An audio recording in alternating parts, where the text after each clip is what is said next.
All right. So, welcome to episode 86 of Eat, Drink, Write, an Urban Fantasy Whiteboard. And this week, we're going to talk about how to write with another author, as in co-writing books. Yeah. Yeah. But before we get into all that, how was your week?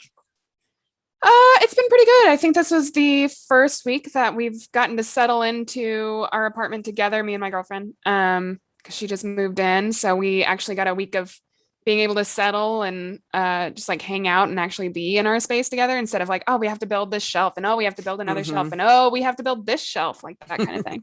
I can see in your background, for those of you watching us, that you've got your Mercy Thompson pictures up on the wall. I do. I've got 4 of them. So that's awesome. They're was gorgeous. able to put those up. And then she is also, my girlfriend is also a nerd. So she's got like a bunch of Star Wars figurines up on the wall over here. And Murlocs from World of Warcraft and all that jazz. Neat. So that is this so is our neat. game room, nerd room place. So that is awesome. I love it. So it was a good week. How about you? I don't even know. Last week was Chaos Court. So it was all I could do to just get through that week. Yeah. By Saturday, I'm always brain dead. I think I actually worked on Dragoncraft creation stuff all day Saturday. I made a whole bunch of wine glasses to take up to the booth in Helen. I made trick-or-treat tote bags to take up there because we're right around the corner from Halloween. So I got a lot of creative stuff done that I've wanted to do for a long time that real job has prevented me from doing. So that was fun. Right. And then of course today was court follow-up and you know, I got court again on Friday. I feel like I'm in court all the time. Well, that is your job. I mean, you're right. I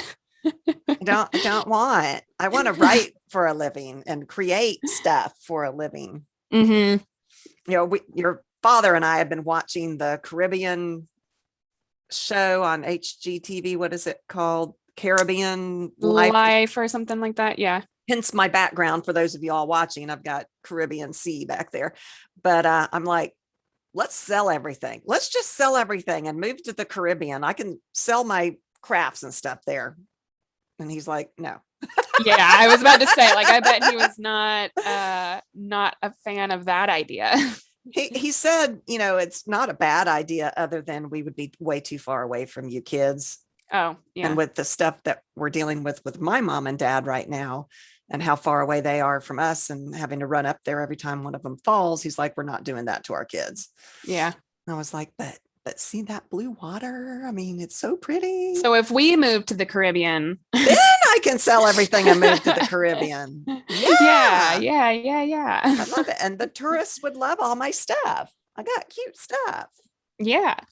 So anyway, that was my week. I don't even know. My head is just like spinning. Yeah, fair enough. So what are we eating and drinking? What are you doing? You just got home from work. So I did just get home from work and I'm not actually quite sure what we're doing for dinner. We have like a few options. So I'm going to say that tonight we're making Alfredo. I think. Yum. Like homemade Alfredo. And then I'm drinking a wild sweet orange tea. Sorry, I forgot what it was for a second. But it's an orange tea. And it's very good. It's actually very naturally sweet. So I like it. Sounds fabulous. It's delicious. I'm drinking wine. I started a little early today. Yeah, I'm trying to think of what we did this past weekend, and we did some drinking on Saturday. So I'm not in the mood for a drink tonight. So I wanted some tea. Yeah, I wasn't gonna drink tonight. I was like, you know, it's a podcast, but I just not feeling it. 2:30 rolled around. I'm like, I will have some wine. Where's the wine? I'm ready. Oh my Lord. And then your dad's upstairs cooking dinner. We're going to have keto chicken tenders. Sweet. All right. Which, yeah, he's putting the batter, he crushes up. What are those things called? Pork rinds. Pork rinds, yes. And uses that and then bakes them. So it's really healthy, really good. Yeah. And totally keto. Well, that sounds wonderful. So yeah. All right. I have some jokes, but okay, they're not very good this week. You know, I figured, this is going to be an easy week for jokes because it's about coworkers, working with someone, Oh, yeah. partnerships, that kind of thing. There was nothing good out there. So I came up with two, and they aren't really very good. So I'm sorry. All right. What did the cannibal say to his coworker? What? You should stop by later. The missus and I are having people for dinner. Oh, God. And that was one of the better ones. I'm telling you. Bless. Why did the scarecrow get a big raise? Why? Because he was outstanding in his field. Hey, I like that one. Has nothing to do with coworkers. No, but it's anyway. cute. Okay. So why even consider co-writing a book?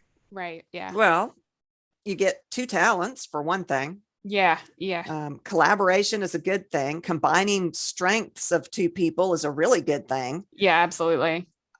Generally, theoretically, it should be faster because you've got two people working on it. Two heads are better than one, that kind of thing. I mean, that's fair. I mean, if you think about like when we've written together, we do write quickly. We just managed to get ourselves stuck. Yes. Is our issue with that. Mm-hmm. So theoretically, yes, you'd go faster. Each writer has a chance to learn new habits and strategies from the other person. Brainstorming can go much more quickly. Storm braining. My brain has been stormed, clearly.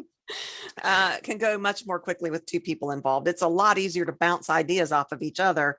Absolutely. To sit here by yourself and go, well, will that work? Will that work? I mean, that's what we normally do, but with right. Well, but then also just to have these ideas and to be like, I can't tell if that's stupid or not, or does that make sense? Or, do you think I could do that? Like, is that dumb? Like that kind of thing. Yeah. So, I mean, you individually, you and me personally, I love bouncing my ideas off of you. Makes all kinds of things spark when we bounce things off because you look at things differently than I do. Yes, and so you'll say something like, well, have you thought about this? And I'm like, oh my God, that is brilliant. I hadn't thought about that. So I can imagine how many sparks would be flying when you've got two people brainstorming on the same project. Right. It's great when you and I just talk about our respective books, because I do the same for you, where you'll be like, I don't know what to do. And I'm like, well, what about this? And you're like, huh. And even if it's not what I recommended, it might make your brain. It absolutely does. It's a very good way. Like you said, it causes like all these sparks to happen. And it's a very good motivator. It's a good motivator. Yeah. I mean, and we do want to write a book together. Yeah. We've dabbled with it before, like Taylor just said. But both of us have our own works that we kind of want to get done first. Neither one of us are published yet. We would like to learn ourselves before we delve into a co-authorship, but we want to, and I think we will. I have no doubt that we probably will. Yeah. But potentially you can write a better book that provides more value, wisdom, expertise, fun, accessibility, real life experiences when you have two people. Yeah. And I mean, like you just said, we both think about things very differently, and that's because we've done very different things. We're interested in different things. We have very different specific knowledge on various things. Mm-hmm. So, I think combining those experiences can add this richness to your novel. If you decide to co-write one together. I think so too. I mean, the book would probably have, theoretically, again, more credibility. It depends on what your co-author's expertise is. Yeah. Like say you were a scuba diver instructor, and we wanted to set this in the Caribbean because that's my thing right now.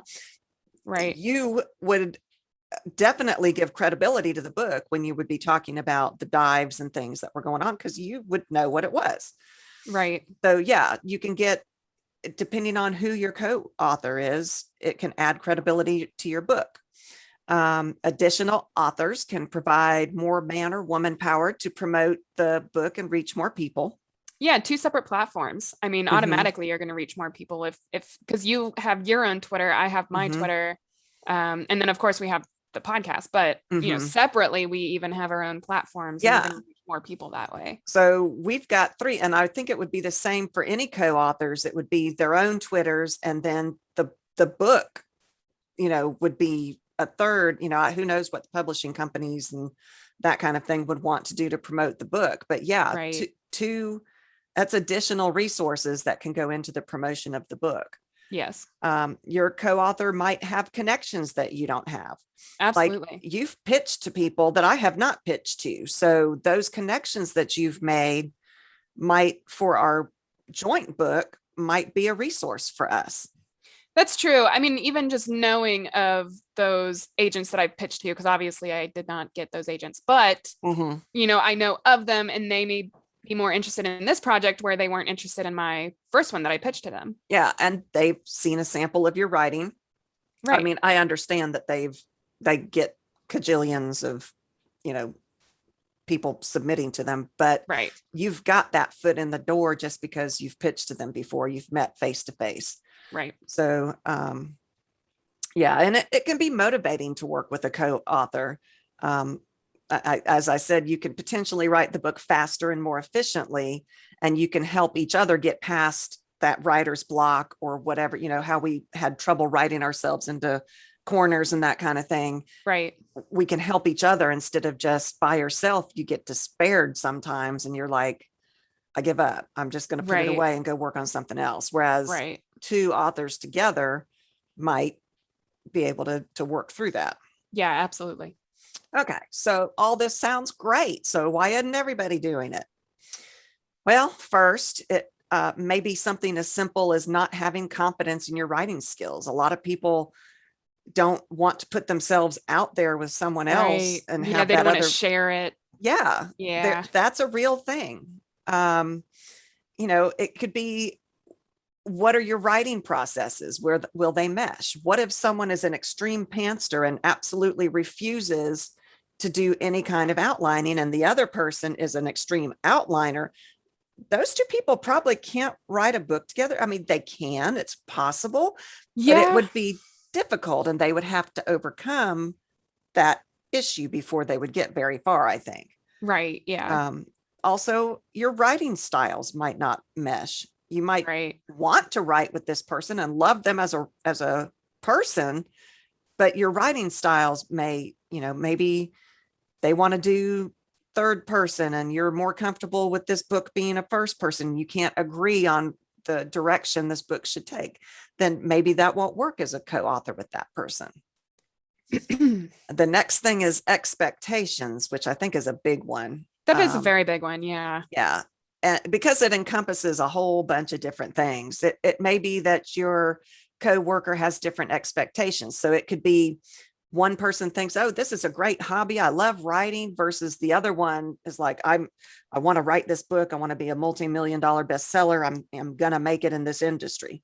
Yeah. And that reminds me of like specifically, well, loosely related, do you expect to find an agent for this book and go with traditional publishing versus, expecting to self-publish? Both have very different requirements for publishing. And that, goes hand in hand with, is this more about, I want the book to be what I want it to be, or traditional publishing where it's like, they're going to make it something that will, fit their mind's eye of what a bestseller would be. Because you and I kind of have different views on that. I'm kind of like, I would like to just be a published author, and it may be the best route for me to do that is to self-publish. I'm still seriously considering that.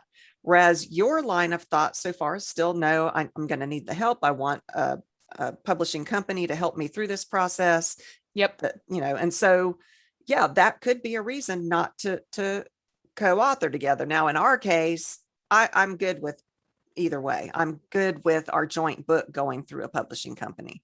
Right. I would also be good with our joint book being self-published. The issue for me is that it's more of a risk monetarily, I think, for me to self-publish. Mm-hmm. Yeah. So I can do it. It's just going to cost me money that I don't necessarily have. Yeah. I have the luxury of having been in my real job for years and years and years and years. Mm-hmm. So I am more financially stable than you are at the beginning of your career. You're at the beginning and I'm at the end. Right. And so I have the ability to say, I'm going to try. I want to self-publish so I can just say I'm published, right. and see a real book out there before I die. Right. Right. but in real life, I think that a publishing company would definitely be a much more helpful in publishing a book. Right. I wouldn't have to do all that other stuff myself, which we did an episode on publishing versus self-publishing, which probably Yes, we should go more into detail on that. probably. Yeah. There's a lot to think about there. And especially since I'm on the verge of possibly self-publishing, it's something that, I might want to do another episode on to help talk me through that. We could probably do 2 separate episodes on the process of going through each type of publishing, because I've seen lots of people ask questions. Well, like how do you get an agent? Which I know we did an episode on that too. We did. But like even the process of like, well, how do I even get traditionally published? What's the first step? Yeah. And it's, well, think about your query letter and yada yada. All that stuff. We could probably do that. we did an episode on query letters too. Yes. That's one of my favorite episodes, actually.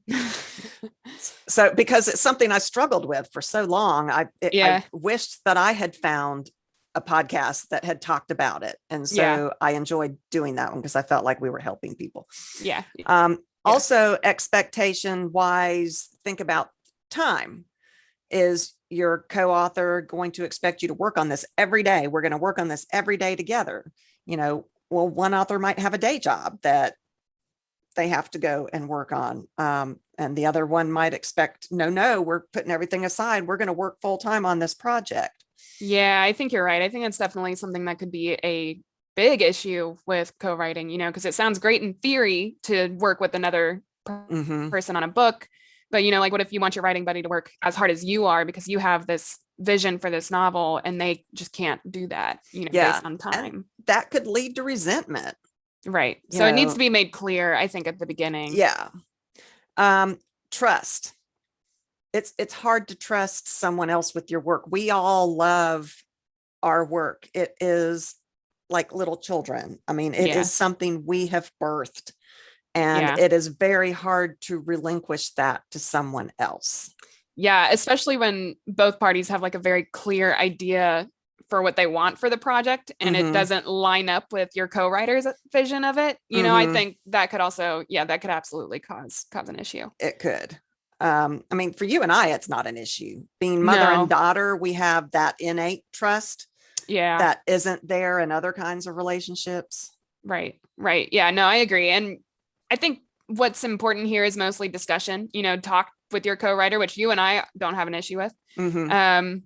I think both of us are very willing to say, hey, I want the book to be like this. And the other one could either be like, no, I think like this, or like, oh yeah, that's a really good idea. Or, what if we did half and half, like we did part of your idea and part of this other idea? Yeah, we are very good at that.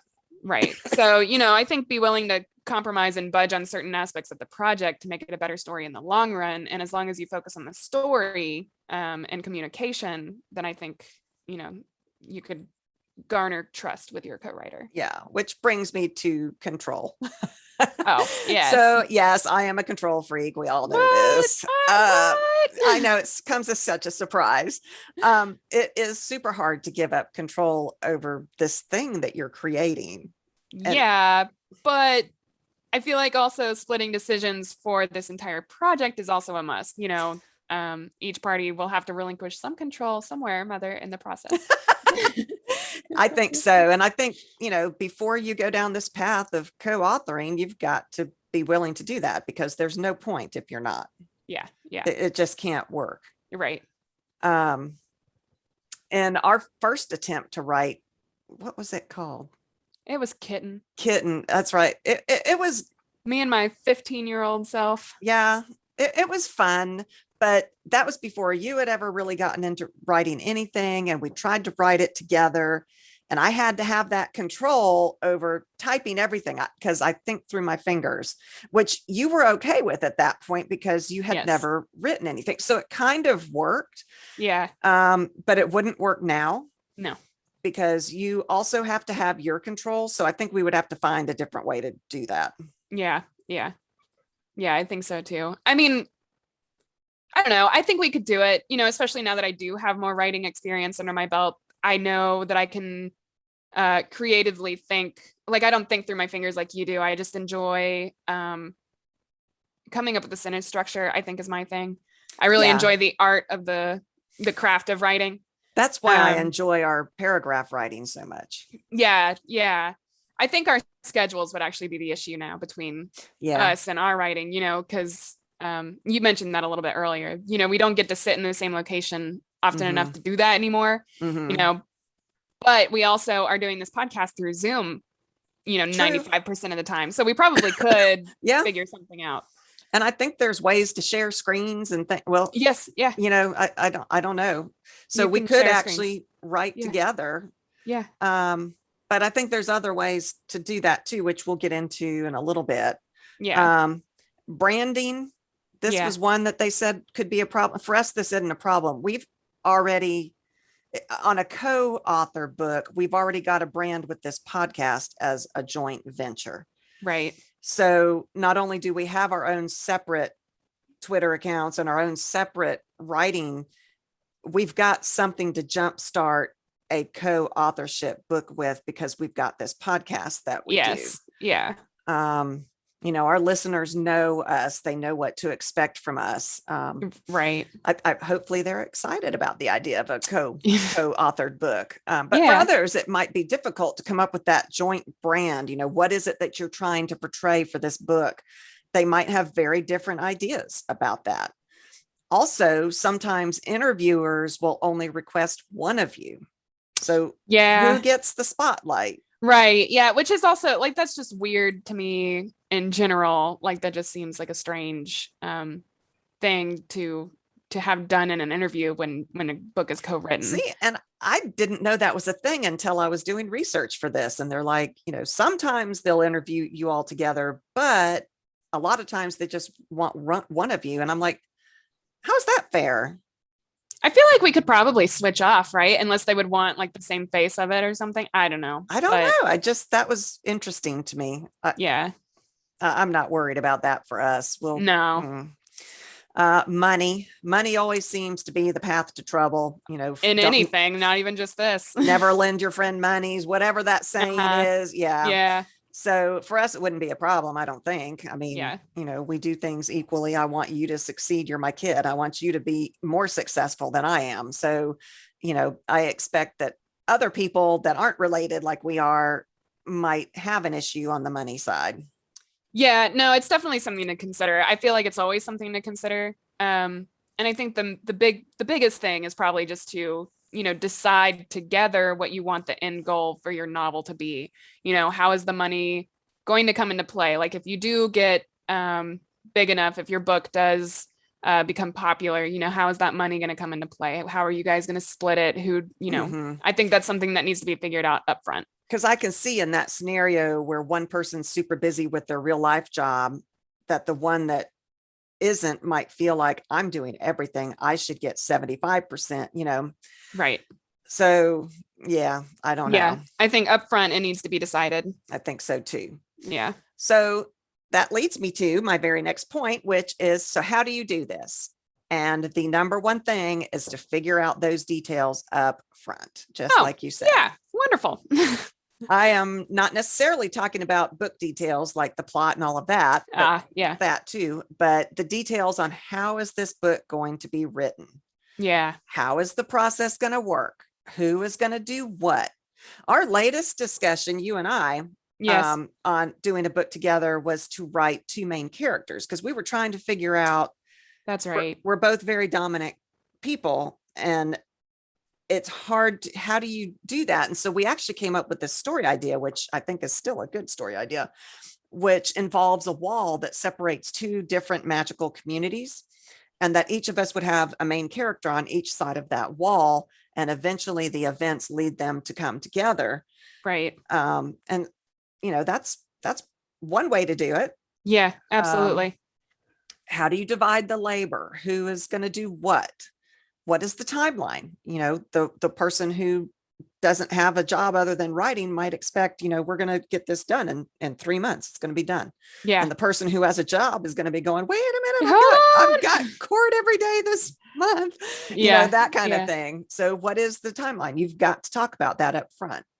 And what are those expectations that we talked about earlier? You've got to deal with this up front. Yeah, absolutely. I also think that Don't laugh at me. You're not even drinking. I'm not. I also think that things like, decide who your target audience is going to be, is also very important, because that'll affect how you write the story. I agree. Is it going to be a young adult genre versus an adult genre? Mm-hmm. Determine your objectives for the novel. So, like you said earlier, make those big decisions about the goal for the book early and make them before you write the story and try to publish it. So, what kind of publishing style, the money, et cetera, et cetera, et cetera. Yeah, I think, like you said, that's all got to be done up front. Yeah. Yeah. And then, of course, like you said, lock in your book idea, because, you need to do that before you can do anything. Yeah. Yeah. So get all of that figured out before you even start. Yes. Number 2, suppress your ego. Yeah. Yeah. Yeah. No, I do. I agree with that, though. I think everybody needs to take a step back and see how you as an author can benefit your story in combination with your co-writer. So it's not about your story. It's not about you and how you want the story to be. It's how can you make the best story with this co-writer? Yes. So go into it with the mindset of, yes, I'm creating this story with someone else. This is not just my idea. It is also theirs.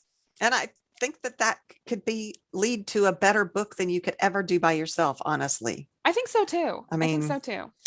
The next point, listen to each other. I don't listen to you.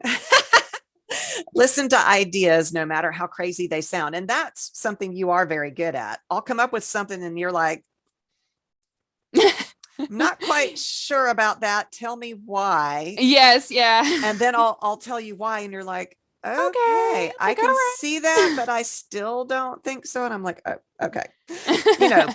But listen to what the other one is saying and don't dismiss them outright. I mean, which you very well could. You could say, no, Mom, that's not going to work. Yeah. But take time to think those ideas through, talk about them. How would they go into the book and why? Because there's always got to be a why.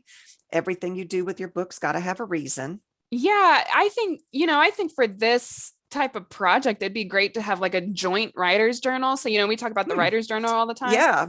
So I have a joint one, be it online or whatever, because that'd probably be easiest. But to write down all those ideas, like even if you're pretty certain you don't want to use them or whatever, and you are like, no, that's crazy, like whatever. But like write it down anyway. It could spark ideas. Well, I mean, ideas from a book that don't get used in this book might get used in something else. So like, in Frickin' Fairies, I borrowed something that what we came up with in our very first kitten novel. Yeah. Because that book never went anywhere, and I don't think it will go anywhere. It was just a tired old, but it was a very good experience to practice writing. It was very good for that. But I took something out of that fit perfectly well in Frickin' Fairies, and so that was awesome. Yeah. I did find a Writer's Digest article by Christopher Mari and Jeremy Brown. I don't know if I pronounced Mr. Mari's name correctly, but it said to try each of those articles. Don't just talk about it and discard it. Try it. Sit down and write it, because if your partner really is liking this idea, let's figure out where it can go. Try and see where it goes. Follow it through for a bit, see how it goes. And then that way both authors feel heard, which I think is important. Yes. We don't want one co-author getting their ideas blown away every time they bring something up. Right. So I did like that idea about, well, let's write it and see. Let's see how it goes. Let's play with it. Edit each other. Yeah. So you and I had discuss the thought of maybe each of us doing a chapter, not that wall book where we're each going to do a main character, although we might still do that anyway. Right. In general, having us each write a chapter. Yeah. Oh yeah. Yeah. Because then we both get to read. Okay. So one of us would write the first draft, send it to the other one would edit the first draft. That way they get into their head where the other author is coming from, what they're looking for, what they're trying to get across, edit it, and then discuss the revisions. I see what you're trying to do here, but how about X, Y, and Z instead? Honestly, I still like that idea. I like that idea a lot because I do too. I know you hate Word. I love Word because you can track changes. and you can see what the other person has done to the document. I'm sure there are other programs like that, but I grew up on Word. Mhm. So, but like you can track the changes. And so anything that you edit in a chapter that I send to you, I will be able to go back and see what you changed. You can And you put can make comments in those there. notes. Yeah, I Yes. love those notes. Yeah. And then we could hop on like Zoom and discuss, there are all these tools out there to help, people co-write, even if, we're far apart or whatever. Yeah, yeah, I love that idea too. I mean, the way we do our paragraph writing tells me that we would definitely be able to do it this way Yes, absolutely. Yeah. because we are so good at picking up where the other Tone left off. and Yeah, all of yeah. that. I just don't think, because that was one of the things that they said could be a problem is tone. And, how do you do, we just do that naturally. And I Naturally. don't know how, we just do. And Yeah. it's good. I think so too. I think the paragraph writing that we do is a really good way to test and see if you can work with a co-writer. So if you're thinking about writing a book with someone, maybe start out with snippets of stories or something, and see how Mhm. the tone flows, and do a short story or something together, and Yeah, see how it I goes. I really do love going back, especially as Halloween time comes, because a Yes. lot of times that's when I get inspired and I'll send you a paragraph because I love Halloween and I love horror, and so just something kicks off in me at that time. And so I love to go back and read them, and I'm like, who wrote this? Yeah. Which one of us wrote this? Because I have certain words that I use, but you'll use Yes. them Yeah. if you're trying to carry through my tone. Sometimes there are some words where I'm like, I'm not gonna use that. Mom wrote that. Yeah, sometimes I can tell, but a lot of times I really can't tell which one of us wrote it. Yeah. No, we're pretty good at mimicking each other. Yeah. So pick your battles. It's not all about you and writing a co-authored book. You have a Right. partner that also has a vision for this project. Right. So pick your battles, but be sure not to sacrifice things that you think are integral. Fight for what Yeah. you want. Discuss the logic behind what it is and why. Otherwise, you're going to end up feeling taken advantage of, left out. You've got to communication, like you said, I think is Right. what that Right. comes down to. Definitely. Use each other's strengths. Both of you are going to have weaknesses. Both of you are going to have strengths, and they're probably not going to be the same things. So use your partnership to work around the weaknesses and play to the other's strengths. Yeah, definitely. Are you good at dialogue? I Mhm. think that I'm decent at dialogue. Or are you more about descriptions and world building? Like that kind of stuff. Figure out what you enjoy doing and what you're good at versus what your partner is very good at, and use those to balance each other out. And like we had said before, I think this could lead to a very rich, well-written book. Yeah. I love it. So things to consider. Communication, we've been talking about that all the way through. Don't Yeah. stay silent and brood about it. Be upfront about your thoughts. Sometimes people don't like conflict. We like to Yeah. write conflict, but we don't like to experience it ourselves. Right. You've got to, when you're co-authoring, especially if you go into it as an equal. There are partnerships where one is more, it's my story, but I need your help. And so, Right. more like the alpha reader as opposed to an equal co-writer. Mhm. But you've got to speak up. Yeah, definitely. I mean, likewise, not even if it's just, brooding about a decision that's been made, but if you have an idea that you think is cool, don't be afraid to put it out there. Mhm. Even if it does seem crazy, there may be a way to work it in, and your co-writer might be like, oh my gosh, like that's actually really cool. We could do it this way. Mhm. And help you incorporate it and help it get incorporated into the story. Yeah, definitely. You might need to take a break, just like we do in individual writing. Sometimes you get so deep into that story and plot that you can't see, what is the saying, Yeah. the forest for the trees, or Yeah, something like that. So you lose sight of the big picture and what the project is, and that's where plot holes come from. Yes.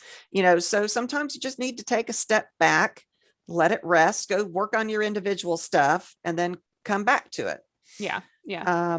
And thinking on how we write our podcast. We work together really well on preparing for this podcast. Some weeks you do the major thing. I'm like, I'm in court, I can't do it. And you'll pick the topic and you'll start it. And Yep. I will do my research and incorporate it in. And sometimes it's the other way around. It just Yeah. depends on our work schedules and lives. And we've learned to work with that. Yeah. Of course, I mean, a podcast is not the same as a novel, and I understand that. Well, yeah. But it certainly shows that we have the ability to talk to each other, communicate, work things out. So I think if we ever do that joint novel, I think that'll work for us. Yeah, I think so too. On that note, I do think that co-authoring might do better with more structure, because there's got to be so much discussed up front. That's feel true. like, you can't have two pantsters. You're going to write something that doesn't even fit together. Right. Yeah, I agree. You and I have used notebooks in the past. We've That's printed right. out things with like plot points. We printed out guides and how-tos on like I creating forgot a about plot. that. We had stuff in there about themes that we wanted for our stories, characters that we wanted, character names, backstories. Like we had our own notebooks for each project that we were working on. A 3-ring notebook with sections and everything. Yeah. I had forgotten that. I think I even know where the kitten one is. Oh gosh, listen, that's like 12 years ago of my life. So we can that's so neat. I hadn't thought about that, but that's a great idea. That's a really great idea. Yeah.